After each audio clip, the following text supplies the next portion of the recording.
let me start with a brief overview of U.S.-Russian relations.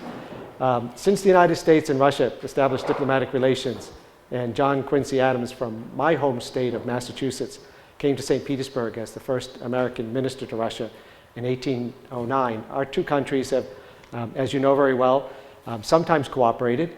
At other times we've competed, and sometimes we've competed and cooperated at the same time.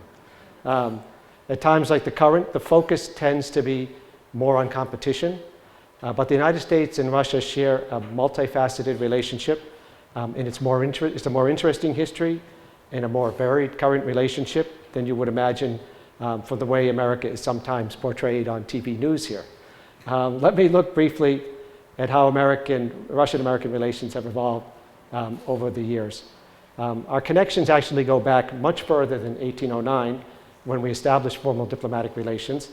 For example, American scholarly cooperation with Russia dates back to our earliest years as a country, even before we were established as a country, actually. The first American member of the Russian Academy of Sciences was Benjamin Franklin, one of our founding fathers. And he invited Yekaterina Dashkova, the first president of the Russian Academy of Sciences, to become a member of the American Philosophical Society in Philadelphia. She was the first woman to join the American Philosophical Society, and there wouldn't be another one in the society for 80 years. Back in 2006, as part of the series of events celebrating Benjamin Franklin's 300th anniversary, the 300th anniversary of his birth, the Museum of the American Philosophical Society organized an exhibition entitled The Princess and the Patriot, Yekaterina Dashkova, Benjamin Franklin in the Age of Enlightenment.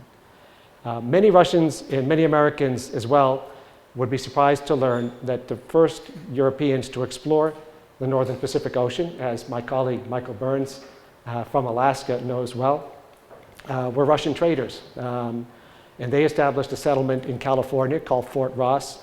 It was built in 1812, and the name Ross, of course, comes from Rossiya.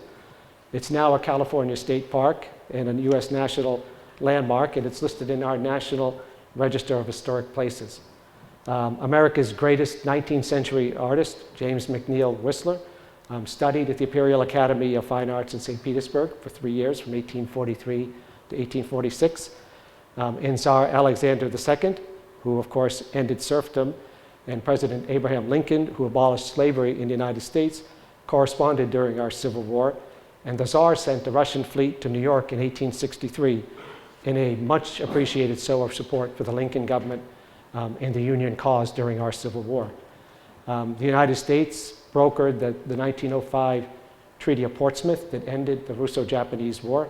There's a wonderful picture in my residence in St. Petersburg of the staff of the U.S. Embassy in St. Petersburg celebrating the signing of the treaty. Everyone in the picture is male. Most of them have very exotic facial hair. And those were very different times, of course. 6 of the 16 Americans working at our consulate in St. Petersburg now are women. And that's below the worldwide average for the State Department. I'm very proud to say that 45% of America's diplomats today are women. The history of Russian-American relations is also rich in trade, investment, and business contacts. The Russian-American Rubber Company built a factory on the Vodny Canal in St. Petersburg in the 1860s. Otis Elevator, which is still here, I think well represented in our hangars, judging by the elevators in the university, installed the first elevator in Russia in the Winter Palace in the 1890s. Singer Sewing Machines built the building that Dom Carnegie is still housed in 1904. And Westinghouse built Russia's first tram system in St. Petersburg in 1907. Ford set up a tractor factory in the Soviet Union in what was then the Kirovsky Zavod in St. Petersburg. And of course, our countries were World War II allies in defeating Nazi Germany. The United States, as many of you know in Arkhangelsk, provided billions in aid to the Soviet Union through the Lend-Lease program. 2/3 of all of the Red Army's trucks used in the Great Patriotic War were made in the United States. The United States also provided the Soviet Union with 15,000 aircraft and about 2,000 locomotives.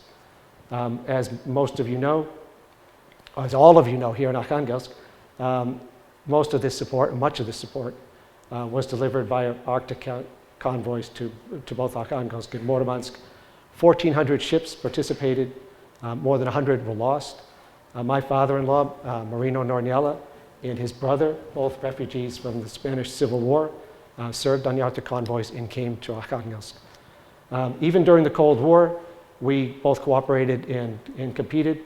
Doctors Albert Sabin from the United States and Mikhail Chumakov from the Soviet Union worked together to perfect the polio vaccine in the 1950s. In the cultural sphere, the Bolshoi and Kirov began to tour the United States, and Duke Ellington and many legendary American jazz musicians introduced Russians to American jazz personally. I think Russians knew American jazz before Duke Ellington arrived here, but they made the connection personal. Several years later, we began our educational exchanges. The Fulbright Program was established after the Second World War to promote mutual understanding between our two countries. This actually began somewhat later in 1973 as a result of a landmark meeting between Richard Nixon and General Secretary Leonid Brezhnev. The same meeting led the way to the establishment of our consulate in St. Petersburg and the Russian consulate in San Francisco. Since the Fulbright Program came to Russia, more than 1,800 Russian university students and professors have studied, conducted research, or taught in American universities. And each year, about 140 Russian students and professors go to American universities. And about 70 American students and professors come to Russian universities.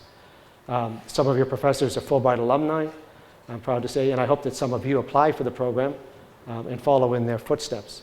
As you know, many areas of our cooperation have suffered recently because of political tensions between our two countries. Fortunately, educational and cultural exchanges have not been affected. The United States remains active in this field, and I hope we'll continue to cooperate indefinitely. We look to Russia to work with us on many global challenges, and that work is happening. Iran is a good example.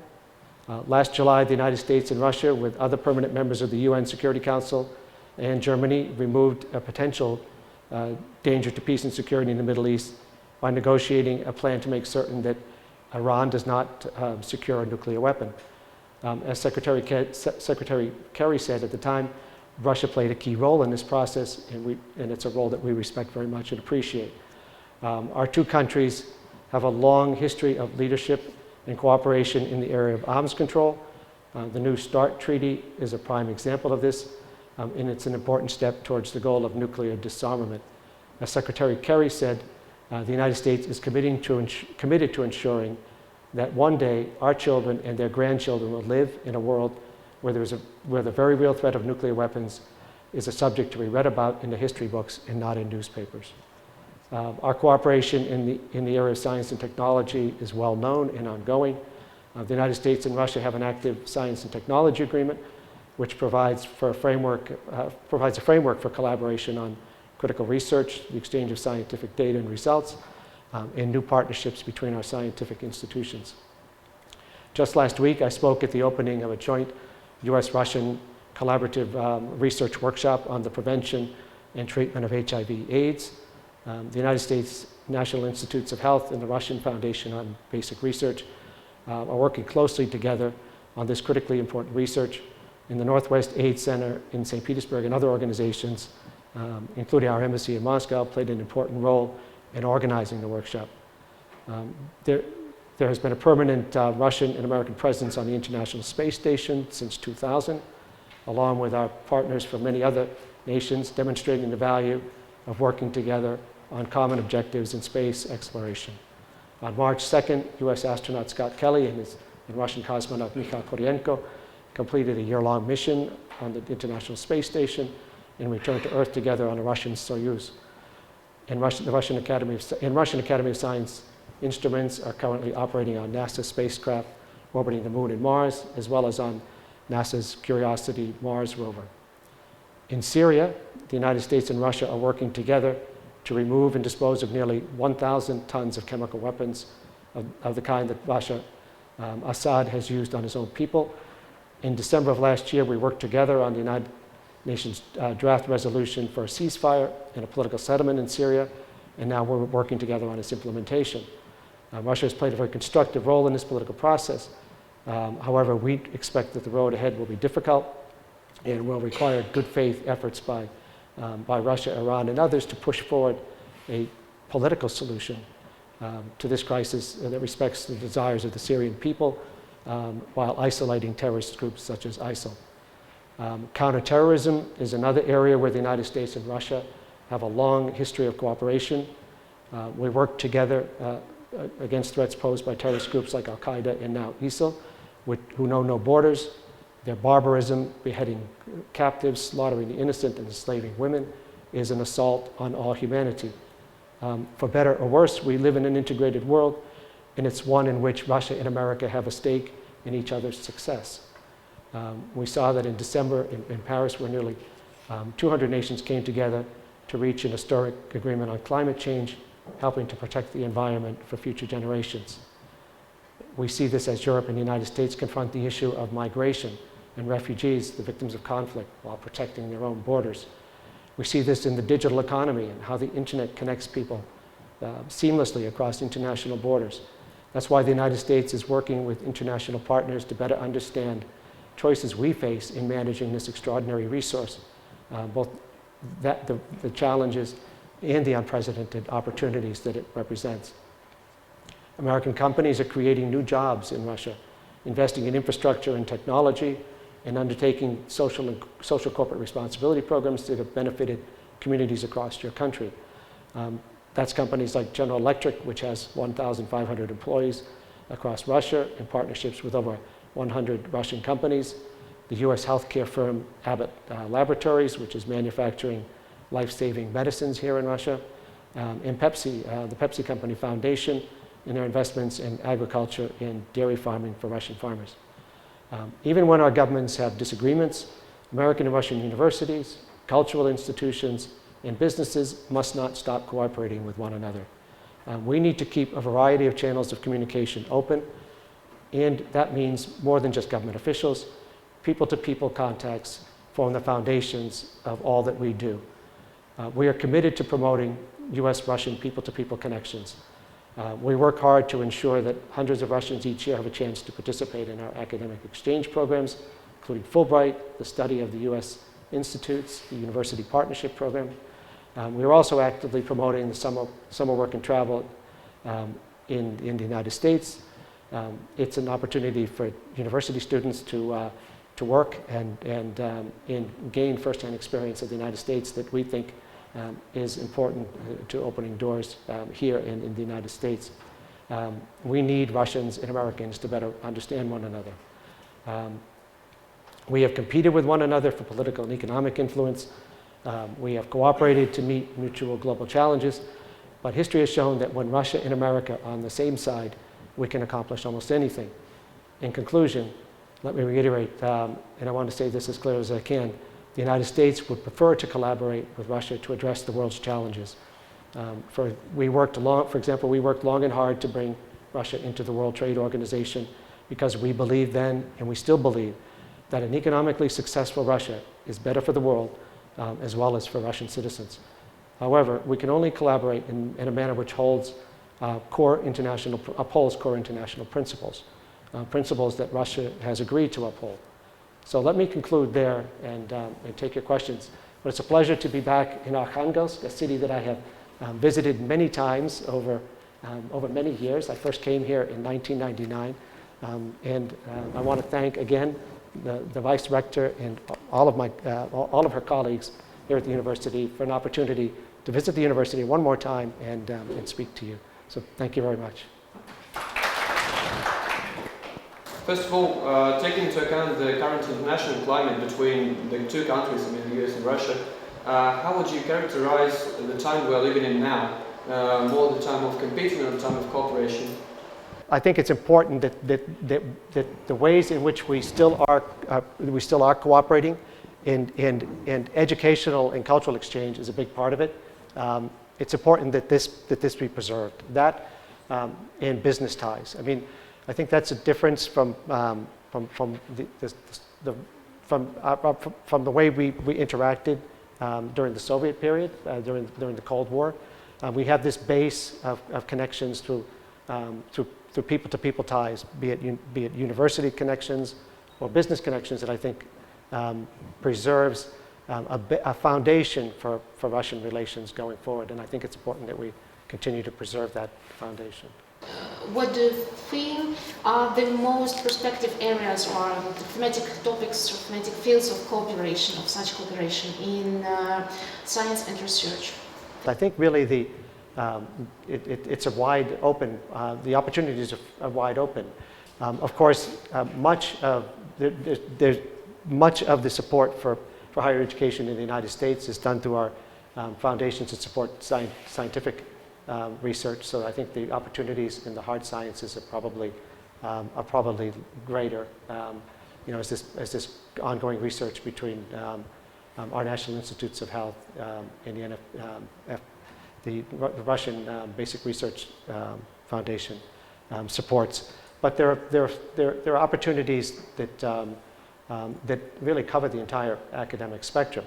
You know the American university system, I suspect, very well. It's largely it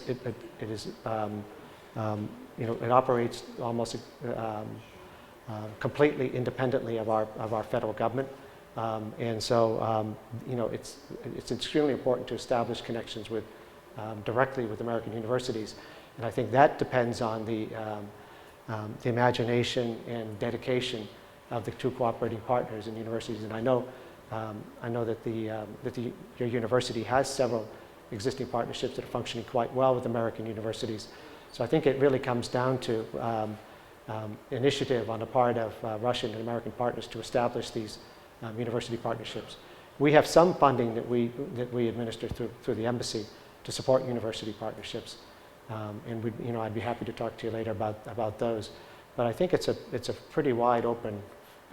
The opportunities are pretty wide ranging, and we'd be happy to assist in connecting you with American partners. But really, it's the American and Russian university administrators and professors who are the best who are better equipped than we are at making connections of the sort that can be preserved over the long term. We can sometimes step in and provide some financial support, but it takes the imagination and initiative of your professors, your colleagues, and the American partners to make these work. I'd like to ask a question about Edward Snowden. Some say that he is a hero, some say that he is a traitor. What do you think about him? That's a tough question. I'm not of the view that he's. I'm not of the view that he's a hero by any means. I think he should return to the United States and defend himself. But I don't think that will be happening anytime soon. I'm a big proponent of transparency in government, but I think what Mr. Snowden did is something very different from transparency in government, and ultimately not something that has contributed anything to his country or to any other country, as far as I'm concerned. Okay, but a good question. Thank you for asking that. Ваш президент признал, что шаги в Ливии были неправильными, но он не сказал, будет ли исправляться ошибки. Он так сказал. Да, он признал, но он не сказал, какие будут меры приниматься по исправлению этих ошибок. Это хороший вопрос. Как вы знаете, эта ситуация очень сложная, и решить такие вопросы будет что-то сложно. Мы работаем пока в Ливии, стараемся найти решение этой ситуации и будем стараться в будущем. Мне кажется, что по Украине ситуация та же самая. Можно есть перевод на мне было бы легче ответ ответить на английском. Есть перевод или нет? Нет. Но я понял вопрос, но я предпочитаю ответ на английском языке. Most of opinion with Russia on the situation in Ukraine. I mean, our view is that the only way forward in Ukraine is to a full implementation of the Minsk agreements, and we don't think that has happened yet. And not only does the United States not think that has happened, neither do our European partners. When you read something, so what do you prefer? What kind of literature, American, Russian? I just finished a very good book by Orlando Figs, who writes about Russia, called Natasha's Dance: A Cultural History of Russia in English. I have a collection of Doblatov stories sitting on my night table that I still haven't tackled because it's in Russian, and my Russian still needs some work. It's been 10 years since I left here, but I'm working on it every day, and hopefully I'll get to the point within a few months where I can tackle Doblatov in Russian. No, it's been mostly American nonfiction that I've been reading, and in histories of Russia. So I haven't gotten to the point where I can read Russian fiction in Russian. That's going to take a little work, but I keep at it. Every day from 8 to 9, I spend with my Russian tutor working hard to improve my Russian. So hopefully it'll come soon. Right? You mentioned you've been to Arkhangelsk 15 years ago, and you've been to Colorado State University, right? Yes. So do you see any difference between the city now and then and the university now and then? I have a very poor sense of direction, and I have a very poor sense of Arkhangelsk because I end up driving from one place to another. I should walk more in Arkhangelsk, so I don't have a tremendous feel for the city. I've noticed a tremendous difference in the university.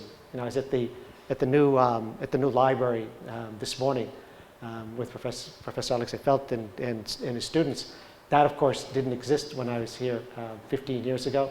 I know that the part of Arkhangelsk I know the best because we always stay at the Bornavalok, is the embankment, and that looks pretty much, the same. Yeah, but I've always liked Arkhangelsk. I usually come here when the weather's good. I've come here once in the winter, and because I'm from Massachusetts, cold weather doesn't really bother me much. But Arkhangelsk in December made a pretty strong impression on me. So I prefer Arkhangelsk in July or August or September, I think.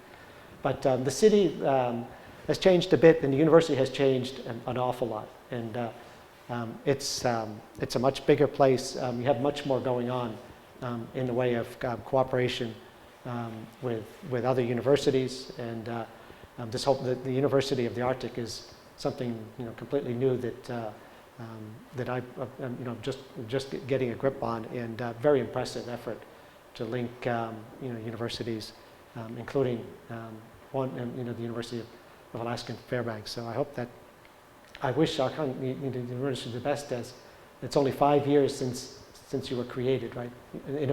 Amalgamated, and I wish you the best as you continue to grow and develop, because it's obviously the university plays a crucial role in the development of the oblast, and I would like to see ties with American universities expand beyond what they are now.